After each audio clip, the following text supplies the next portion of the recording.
grain, yeast, and water. 3 key ingredients for 2 German passions. The Germans even call beer flüssiges Brot, liquid bread. Ask Germans what they miss above all else when they go abroad, and there's one answer that's sure to crop up. Das Brot. Ich habe Brot vermisst. Tatsächlich ist es das Brot. Little wonder then that German bread has been designated an official UNESCO intangible cultural heritage.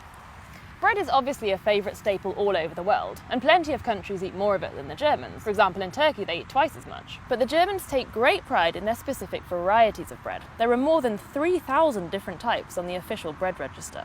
Rye, wheat and spelt are all very popular varieties. Then there are varieties like Schwarzbrot or Vollkornbrot. They usually come in thin, dense slices like this one.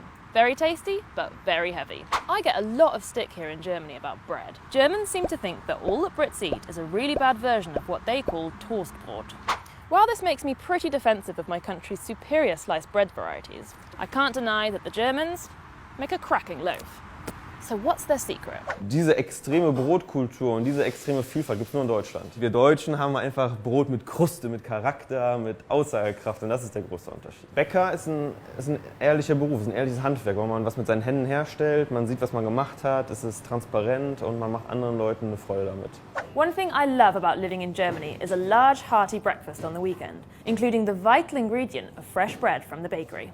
Bread traditionally makes an appearance throughout the day in Germany. It's the star of the breakfast spread. Later on you might munch on a Pausenbrot or break time bread, and in the evening many families will have Abendbrot or evening bread.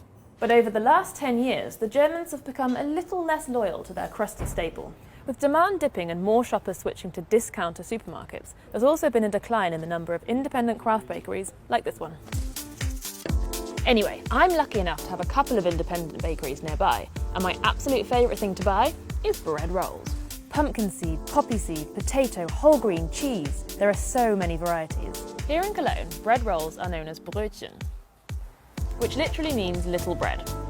And that's the term pretty much anywhere north-ish, except in Hamburg where you might hear Rundstück, or Berlin where it's Schrippe. In Munich and the southeast, it's a Semmel. It's generally a Weck in the southwest, but a Weckler in Swabia. Oh, and depending on where you are in Franconia, you might hear Kipfel, Wegler or Labla. I have a theory that Germany's trying to test its newcomers by making its delicious baked goods as difficult as possible to order. Bread roll varieties are some of the hardest words in the German language to pronounce. I remember trying to pluck up the courage to go on a solo bakery trip when I was fairly new here. As I approached the counter, I would frantically scan the little labels to find some words I could actually say.